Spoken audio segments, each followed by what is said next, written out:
Welcome to SEL in EDU. where we discuss all things social and emotional in education. I'm Krista. And I'm Craig, and we are your hosts on this journey.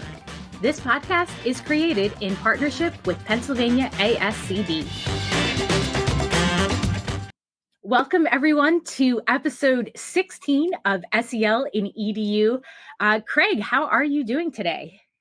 I am doing really well, despite the fact that we got young people who are trying to survive, and the staff is trying to survive as well. The last week of school, it is summer, and we're feeling that summer bug with young people and adults who just want to be outside and enjoy the weather. I can't blame them. And that's kind of the big stuff that is happening right now. People just knocking at the beach door as we speak. Yes. And you know what I find interesting? By the time this episode drops, we're going to be back in school. That is true. We're talking now about knocking on the beach door, and we'll have to come back and just do a little bit of a reflection on how we're feeling once school starts back up again. I am so excited that we have an amazing guest with us today who works with adolescents and deep in social emotional learning. And so I'll kick it over to you to do our introductions, Craig. Well, we are super excited about having our guest, Dr. Kristin Eccleston, who is a key differentiator. Her firsthand knowledge is in incredible neuroscience. So she has a doctorate of education in mind, brain, and teaching from Johns Hopkins University, a master's of science in special education from Johns Hopkins as well, and a certificate in educational leadership and administration from Hood College. Dr. Eccleston was the creator and former director of the Enhanced Social Emotional Special Education Services Program for Montgomery County Public Schools and has been a Montgomery County special educator for over 15 years. That my southernness just came in for 15 years. And if we can give a rousing round of applause and welcome to Dr. Kristin Eccleston. How are you? I am great. How are you guys? That was a great introduction, by the way. Thank you so much for that. And thank you for having me here. We really appreciate you joining us. And we look forward to you just filling us up with all the great work that you're doing, some anecdotes, some insights. I would love to, dig deeper into my own neuroscience, but, we're going to lean in and learn from you today. So we're excited. Excellent. Yes. And so as I was looking over all of the work that you do and looking at your website and the videos that you have up on YouTube, I'd love to find where was your entry point into social emotional learning, and even if you didn't call it SEL, kind of looking at how our emotions and behaviors drive our learning. What was that entry point for you? It's funny how life kind of takes you on a path sometimes. And when I first got into education, I can remember when I was student teaching. I was student teaching in a program. It was a special education program, and it was for high school students. And it was a program that was for students that had usually what was high functioning autism or Asperger's, which is now high functioning autism. And there wasn't a lot of diversity there in terms of either there were students with that piece going on and some emotional needs, or there were students who were solely like, I'm here because I have anxiety. I need to be like in this self-contained setting. And I noticed that some of those students, particularly one stood out to me, just didn't feel like they belonged in that particular program. There were students there with a lot more cognitive impacts than what they were experiencing. Theirs was really mental health driven. And I mean, we're going back to very early 2000s when I was a student teacher. And I remember feeling for some of those students, feeling like it was almost like they were in this specialized program because they needed to be in this small, self-contained setting, but they were feeling bad about themselves as well because they were saying like, I don't really align with the peers that I'm in this group with. I'm here because there really wasn't anywhere else to put me. There weren't other services available to me. And that always stuck with me. Eventually I went off Was a special education teacher for many, many years. And then about 7 years ago, I had an opportunity to start a new special education program for the county that I worked in at the time. And there wasn't a lot of information around it other than we have grant money and we're going to lose this grant money if we don't create this program. So that was kind of all I had to go off of.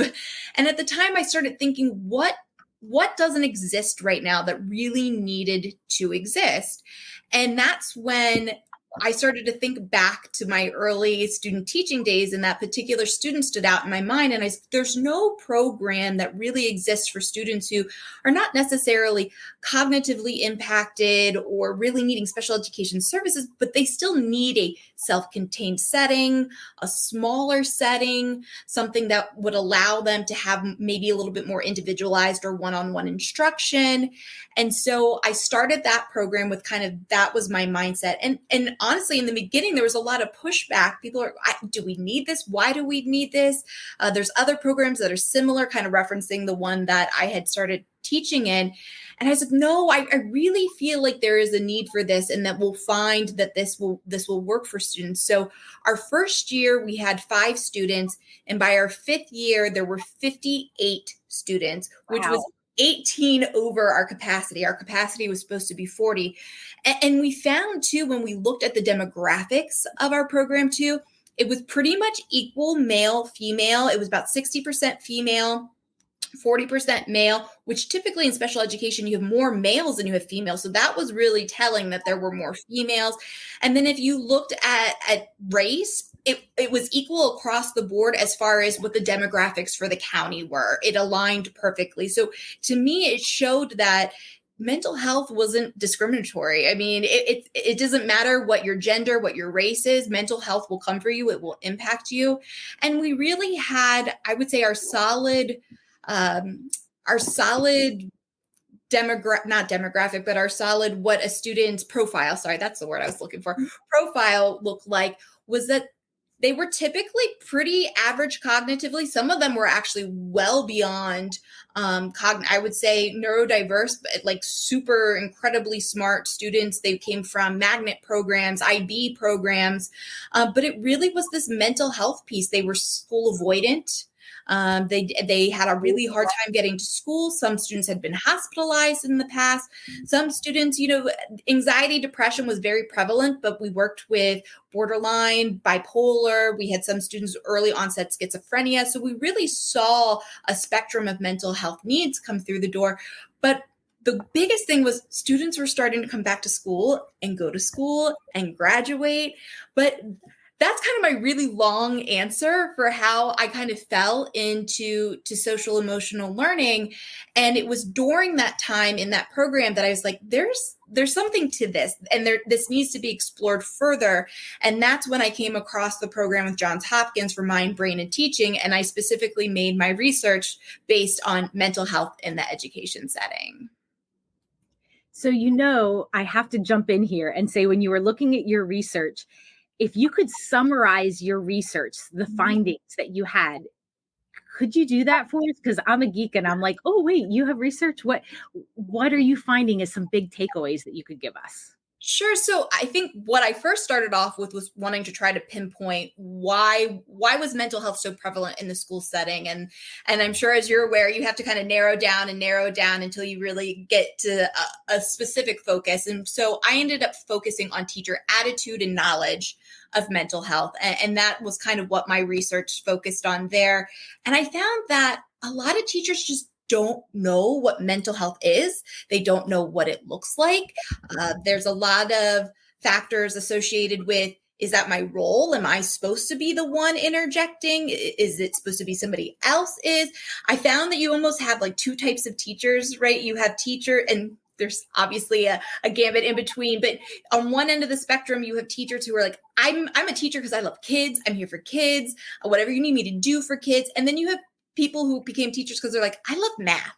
And I became a teacher because I love math and I'm here to teach math. And neither one of them is right or wrong, but you definitely saw where people were willing to go further for kids versus where I don't think that's my role. My role is just to be here as this content teacher. And so that left a lot of ambiguity. Well, I can't even talk. Sorry. Ambiguity.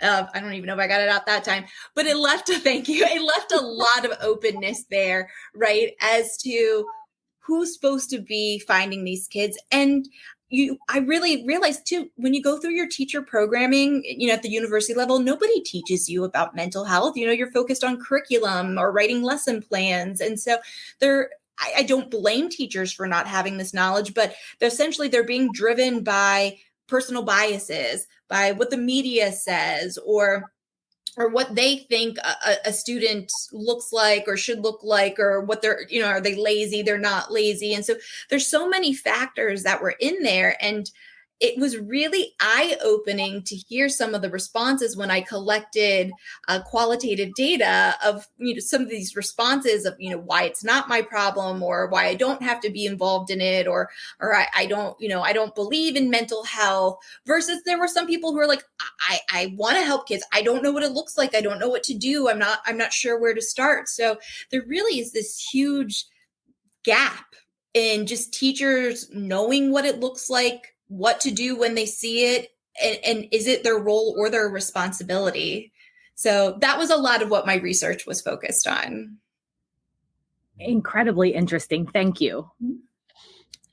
I would love to just lean in a little bit more for our listeners who are not, they may not know what is neurodiversity. And what does it mean to be a neurodiverse teacher or a neuroscience teacher? As I know that some of your work is titled. So could you share a little bit more for our listeners? Sure, absolutely. So when I'm talking about neurodiversity, it really is running a gambit of different things. Individuals who have autism, ADHD, dyslexia, dyscalculia, sensory processing disorder, Tourette's, all fall into that neurodiversity category. And I like to think of it as individuals who just have a different way of thinking, people who see outside of the one size fits all box and really can see beyond that. And I found kind of a connection between the mental health piece and neurodiversity. I found that a lot of my students who were neurodiverse also had a lot of mental health needs. And I found that a lot of that related to the messaging that they were getting within the academic setting. And the fact that oftentimes when you're neurodiverse, and I talk a lot from the perspective of being ADHD because I myself am ADHD, is you get a lot of messages of saying, you're not learning right, or you're not doing the way you should, or if you just tried harder. And I think after a long period of time, you start to believe those messages and you start to think, what's wrong with me? Why am I not like my peers? Why don't I learn the same way? And I think it really starts to impact your self-confidence. And I found that I think a lot of students then start to struggle with some mental health needs because they've been getting these kind of indirect or direct messages through their academic career of people making it seem like they're different. I mean, ADHD itself has the word disorder in it, but is it a disorder or is it just a different way of thinking or a different way of seeing the world? And we really start to make kids feel bad for that. And then I see that mental health piece come creeping in and really impact their education abilities. I was never a fan of school when I was in school.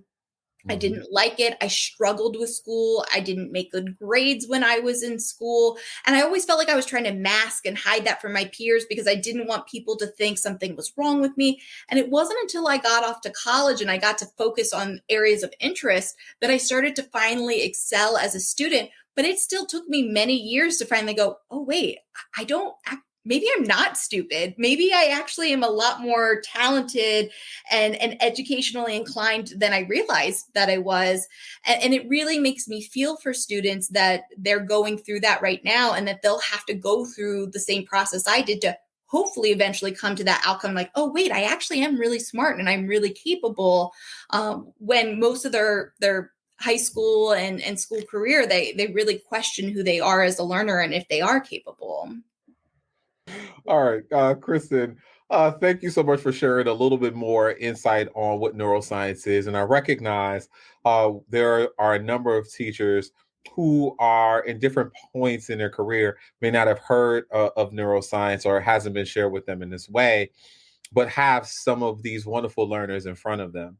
I am curious how you are supporting educators and school leaders and districts in their evolution of just an awareness of how young people are thinking. What are some strategies or tools you are actually promoting or sharing with them in regards to how they engage with young people who carry a level of neurodiversity? And I think we all do, if I'm being honest, but I would love to lean in a little bit more there. Sure, absolutely. So I now have a very different role. I work predominantly as an education advocate for families, and specifically for students who are impacted by mental health needs. That's kind of my niche area that I like to support.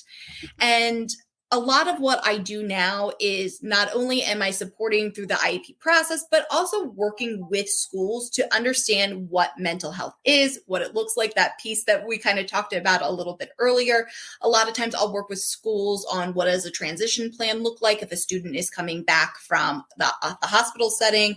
I'll work with schools on helping them to understand what expectations really should look like for a student who's having a hard time coming to school. One of the biggest things that I try to promote is you can help a student learn. Most teachers can help a student learn, right? That's the superpower that we have as teachers, or the skill set that we have is helping other people learn. But if a student is not available for learning, there's not a lot you can do. And so a lot of what I try to really send as a message to schools is helping them to understand that you've got to strip things down a little bit. I know that you can help this child learn. That's not the question here. But what I need you to do is to help make this child available for learning. And sometimes that's going to be, can we just touch the front door today? Especially for our school avoidance students. Let's touch the front door. And after a week of successfully touching the front door, can we walk through the front door? And after a week of that, can we sit in an office? Then can we sit in a classroom? And you just build up the expectation. I think so many times I've worked with schools or teachers and they think, okay, this kid was hospitalized, or this issue happened, or this mental health need is occurring, and they were out of school. And now we're going to come back and we're going to act like nothing ever happened. We're going to just go back to the business as usual. And most kids can't do that 0 to 100. You've got to build them back up. And it's going to take less time when you strip it down and start by kind of taking away expectations than if you just go to this 0, 100 and then go, well, why aren't they doing any of the things that they're supposed to be doing? And you're going to be more likely to get input and a child to invest themselves into whatever the expectation is if you're kind of working with them, getting their feedback, meeting them halfway. So that's a lot of what I do now, is really trying to help teachers understand them, give them different perspectives. I've worked with teachers on the concept of, you see a student with their head down, a lot of teachers immediately go, oh, well, this student's lazy, they're not invested, they're disengaged. And I go, well, what if you think of it this way? Maybe this student is homeless. Or maybe this student is the oldest sibling and mom is a single mom and she works. And so when they come home, they're caretaker to other younger siblings who they have to make sure they get fed, and they have to make sure their homework gets done and they get in bed. And so by the time they get to school, their capacity for learning is pretty low because they're busy doing a lot of other things like trying to survive. And a lot of times, that is the spark that gives teachers, oh, I hadn't thought of it that way, or I hadn't had that perspective. I just assumed head down, not doing what they're supposed to be doing. They forget that sometimes there's a backstory to what's going on with these children. And I find that that's a lot of what I've been doing now, is really trying to help people understand backstories and root causes to what's going on with students and what specifically is impacting their ability to access their general education setting, or just general or education setting in general. There's two pieces that I really want to bring to light and highlight that you've said that I think is really important. I feel that in social emotional learning, oftentimes we do a very good job as educators focusing on self-management, relationship skills, and responsible decision-making. Where, in my experience, we have lacked is in the self-awareness and social awareness. And so understanding that it is a loop. So when teachers are helping students work on their self-awareness, we are working on our social awareness. And for students in particular, you mentioned who are neurodiverse, are how it's affecting their identity, and how often educators, if we could flip our mindset and challenge the biases and assumptions that we make, which is part of self-awareness, but then looking to a more asset-based approach with students and looking at their social assets and their identities and their strengths and how can we leverage those are firmly planted in self-awareness. But I feel that with the busyness, I guess, of education, we skip over that part quite a bit. And I really appreciate that you're having it slow down and really having people think reflectively about what those two components of SEL look like and how they can be leveraged to best support the students, and how you're talking about having them be available to learning. One of the reasons why I was so excited about seeing that you are interested in being on the show is actually from a very personal point of view, from a parent point of view. Craig knows I have 3 teenage boys. My middle one is going to be a senior. And in 5th grade, near the end of the school year, he came home because he wasn't feeling good at school. Mm-hmm. And what then ensued was him being out of school for the next week and a half because I don't feel good. Okay, you're never sick. Let's stay home. After a while, I started thinking, like, you don't seem sick, like no fever, no, but you don't want to go to school. And so that started his, that was like the beginning of his anxiety and not wanting to go. And we would have total meltdowns in the morning. Like, I have never seen anything like this from him before. Nothing was happening at school. People weren't mistreating him. He still liked his teacher. I could not figure out what it was, but he did not want to go back. And as a teacher, I understood what was happening, but as a parent, I felt completely helpless. Couldn't get him, took him to the bus stop, couldn't get him on the bus, took him in my car, couldn't get him out of the car to even walk into the building. I called up the counselor and I'm like, I need help. I don't know what to do.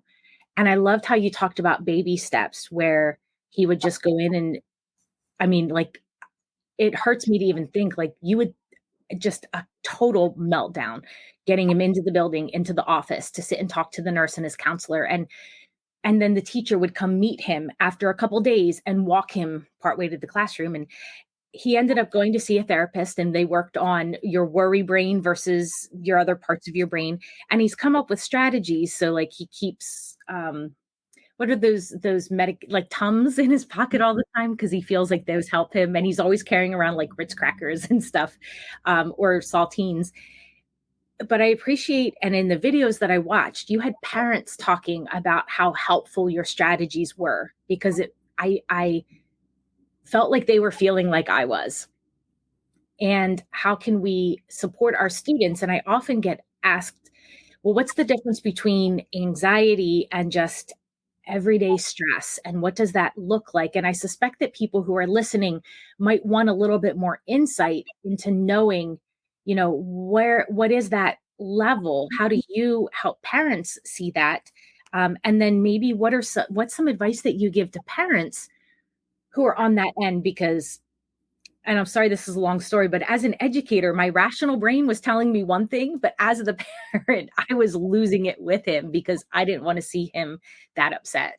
No, I mean, thank you for sharing that. And my heart goes out to you, because you are the type of parent I spend a lot of time working with, and I see their frustrations, and I see how hard it is.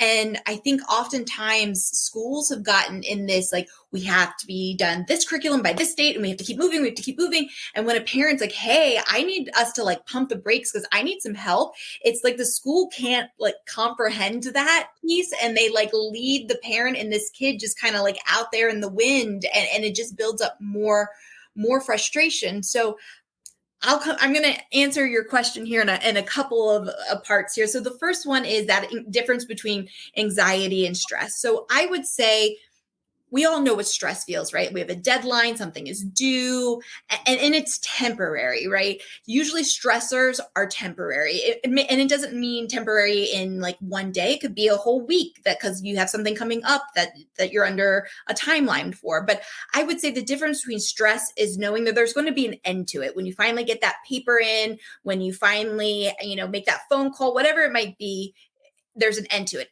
To me, anxiety is it's always going. It doesn't matter what's coming up, what's not coming up. Maybe nothing's coming up, but that anxiety is constantly going. And sometimes students can't even identify, and even some older students don't know what it is that's triggering it. It's just, I don't feel good. And those psychosomatic symptoms that you talked about, I mean, kids can really feel like, I am going to be physically ill. I'm going to throw up. I'm going to, to have stomach issues. I need to go to the nurse's office, even though there really isn't any reason for it. The mind is powerful and can make the body do some crazy things, especially when students have convinced themselves that is the way that they're feeling. So even though they call about psychosomatic, people, oh, it's all in your head. Well, yeah, it's in your head, but that doesn't mean that the child isn't actually feeling those sensations. And so I would say that anxiety piece is, if you have a student that, it's not just stress over this major project that's coming up, but it's all day, every day, like doesn't want to go to school, doesn't like the idea of school, even when there's like an exciting day coming up at school, it's still like, oh, that's not really appealing to me. I would say that's when it starts to become anxiety and stops being stress. And then for the parents, the tips that I would give is, know that you're not alone. That's one of the first things I always say to parents, because I feel like oftentimes parents think it's just my kid, and like, what's wrong with me? What's wrong with my kid? Why, like, did I go somewhere wrong as a parent? Like, what's happening? And you're not alone. Like I think everyone thinks they're this unique story that they're telling me of what's going on. And I'm like, I could tell you 100 of them. And so know that even though you might not have your next door neighbor going through the same thing as you, there are plenty of parents and plenty of students throughout our country who are, if not world, who are going through similar things. So know that you're not alone.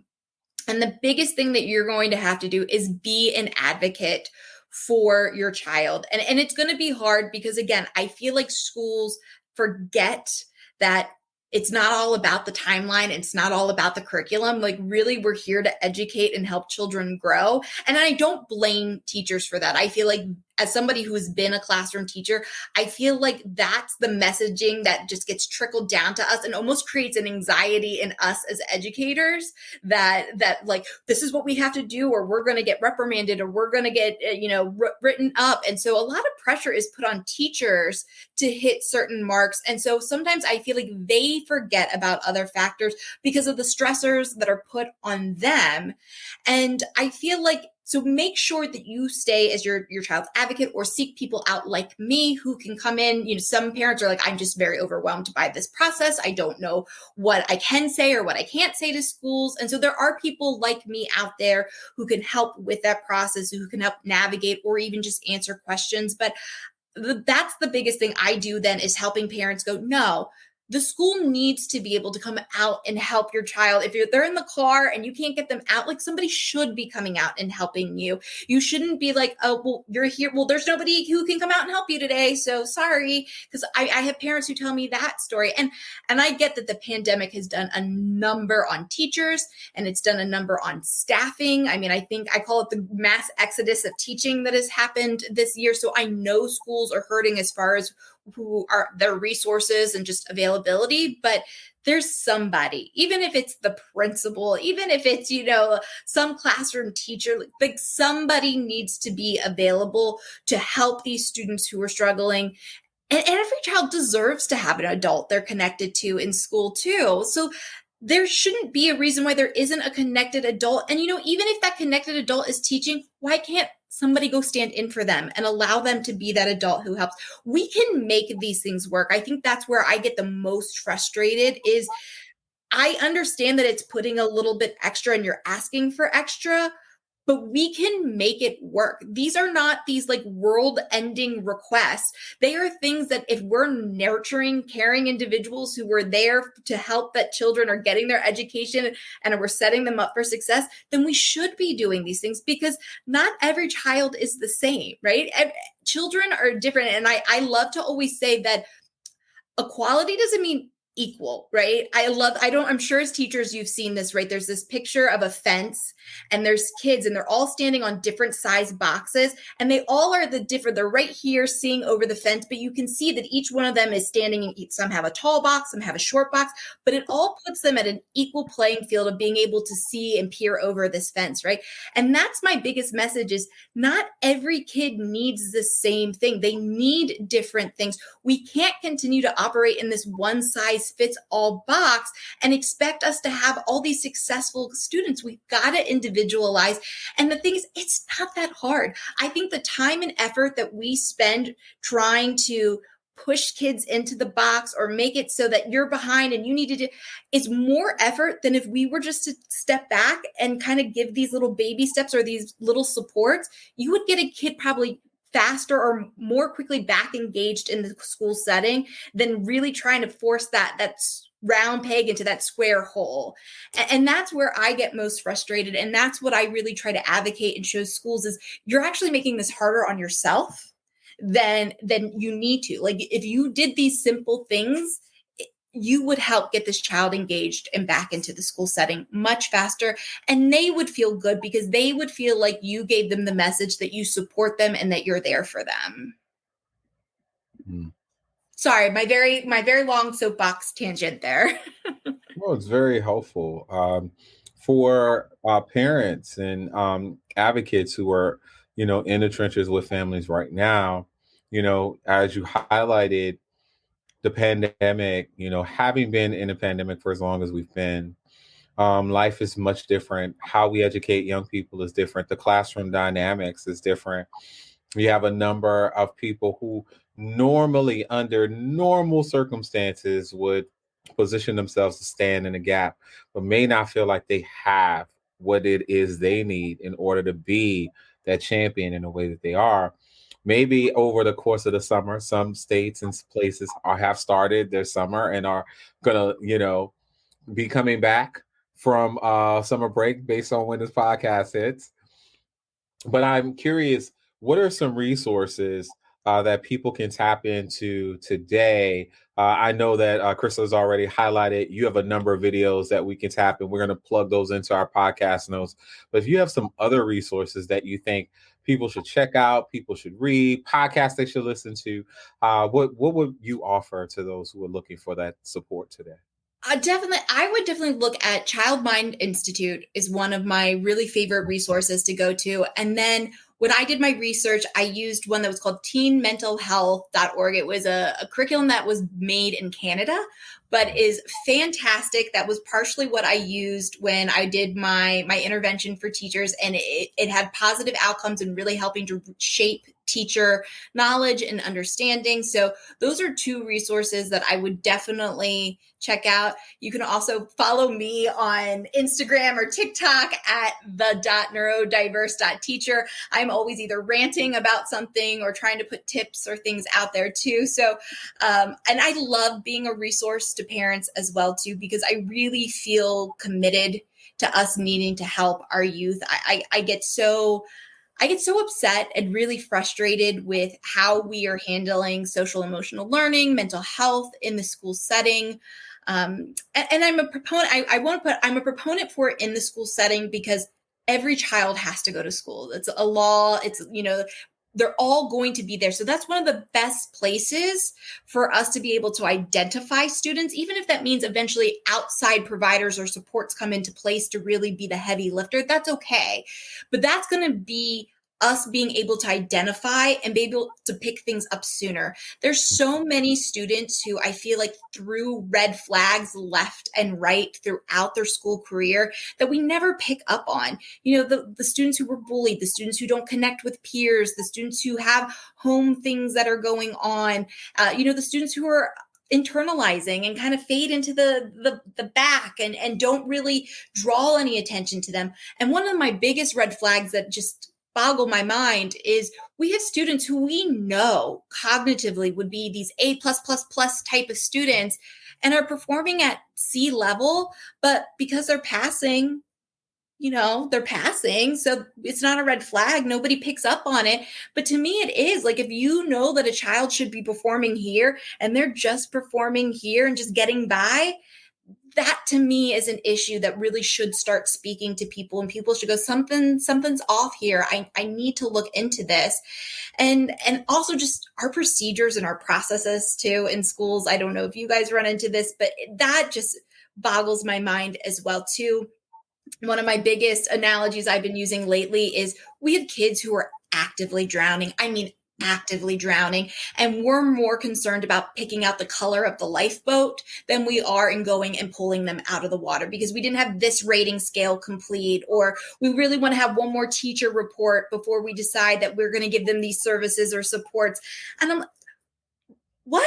I mean, you have kids who could be going home and could be hurting themselves. And I mean, if anything, this is a prevalent issue right now, significantly, kids who could be making really poor choices because their mental health is so impacted, and we're picking out the color of the lifeboat instead of pulling them out of the water. And that's one of my biggest issues and my biggest concerns that I just see in our education setting right now, that we're putting procedures and processes before we're putting children first. What you just said there with the procedures and processes really resonated. In 8th grade, Jared missed 15 days of school throughout the year. And we got a letter around this time, like right before the end of the school. I think he had 2 days left.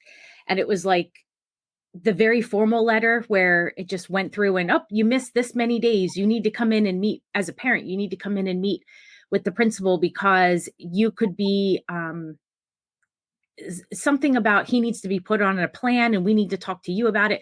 It kind of led me to think like I wasn't doing my job or I wasn't aware of this.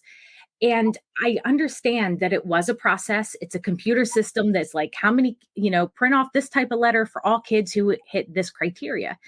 And I called up the principal and I left a message because they weren't there, but I'm like, I wish this type of thing, like, can you pass it through the nurse first or the guidance counselor? Because both of them know what's been happening and we've been in communication with them. But I think too, with those processes, going back to what you said about slowing down a little bit and maybe looking at the communication that's coming out so that we can all work together instead of this assumption that, here's this law that you can't miss this many days and come on in because you're going to be in trouble. And had I not been in education, I might have been scared by that letter, right? Yeah.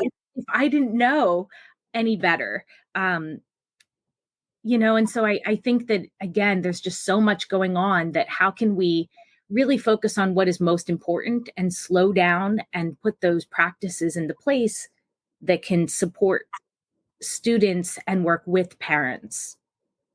No, absolutely. I agree with that. And I can't tell you how many parents who have gotten letters like that and they call me and they're upset and they're afraid they're going to get in trouble. And it becomes another layer of anxiety and stress when they're already dealing with something that's so significant, like their child's health. And you're right. It's not necessary. It should be going through somebody else or being vetted. And the schools often, it's just an automated letter. Yes, but when I'm already feeling like the world is on my shoulders, that's just one more thing. Yeah. I am so grateful for what you do and how you advocate for the children, for the parents, and help educate the teachers. Because again, you're right. This is not what we learned in undergrad. And it was this focus on curriculum and all of these other things. And I'm sure they talked to us about it, but in the midst of our young minds of, 17, 18, 19, 20, trying to take this all in. Not all of it connects until you're actually there working with the children, the students, the scholars. And so just thank you very much for all of the work that you're doing. And I love, we have your website and then on Instagram and Twitter, neurodiverse teacher. And so I would definitely be giving a follow and trying to keep up with all of the resources that I know that you're sharing out with people. Well, thank you. Thank you. And I feel very passionate about this. This is something that I feel strongly. I feel like I've got to start lobbying something because our students need more. They definitely need more from us. And I know I don't want to take away. I know teachers' mental health is impacted right now. I know teachers have so much going on. I've been there. I've had those shoes on, so I know what that feels like. But I feel like right now the biggest thing that we can do is help those who can't help themselves, right? And those are the students. Those are the students that we need to identify. We need to help. We need to help set them up for success in the future. So thank you for this opportunity to come on here and talk about this. It's obviously something I'm very passionate about. So I appreciate this very much.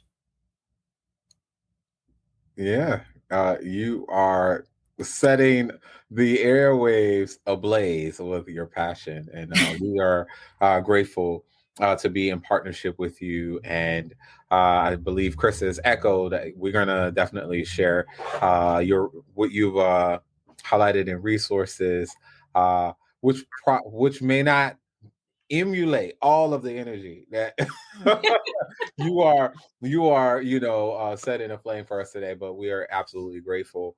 As we close, I would just love to ask this final question, and if our listeners got nothing else from today, and they got this soundbite today, like this right here, what is it that you would want to lay up on their heart or mind or spirit for someone who's hearing today around your work or neurodiversity, or just the strong advocacy you have for every child? I think the message I would want people to hear is, and this is going to sound a little cliche, so I apologize, but our youth really is our future. Eventually I'm going to have them taking care of us in so many different capacities. And I want to make sure I'm setting them up for success, maybe in a selfish way. I want to make sure I'm being taken care of, but I also want to see them excel. I think one of my greatest gifts as a teacher, and I'm very fortunate in my teaching career, was when you got to see students who maybe didn't feel like they had somebody in their corner, finally have that person, and then really blossom and turn it around, and going from a student that maybe teachers felt a certain way about or had made certain grades, and now all of a sudden they're being so successful. Just the light that you see start to shine through them is just such a powerful and incredible experience. And I'm so fortunate in my career that I've been able to experience that more than once. And it's such a powerful thing. And I want all of our youth to feel that way. I see our youth hurting. I see them feeling bad about themselves.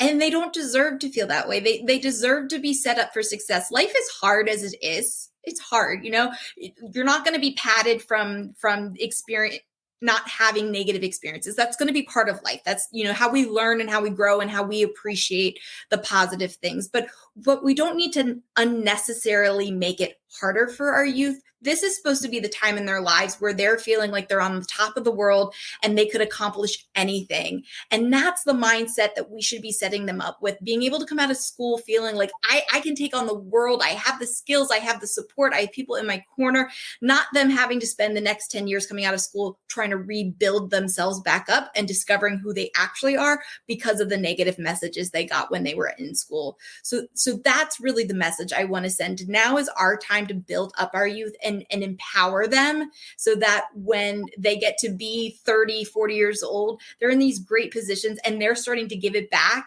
And hopefully that will be the way that we reshape our world and have a more positive outlook in general through society worldwide. Wow. Thank you. Well, for all of our listeners, Krista, you got off mute. So what you want to say? I was just going to say thank you. Yes, thank you. We need to have them come out of this experience being like, let's go. I'm ready. I've got what I need. I've got the tools. I've got the support. I'm ready. So I just wanted to echo that. Thank you. Yeah. Well, thank you guys. Thank you for this opportunity. I truly appreciate it. No, thank you so much. And for our listeners, Dr. Kristin Eccleston, she is setting things afire. And if you are looking for somebody who you can go ahead and get into a great powwow with and do some really great work for our young people, you got to connect with her. We have our information. Absolutely do it. And so until we meet again, our SEL and EDU family, we are going to continue to wish you nothing but love and nothing but joy. And we just ask that you stay united as we stand in the light. Y'all take care.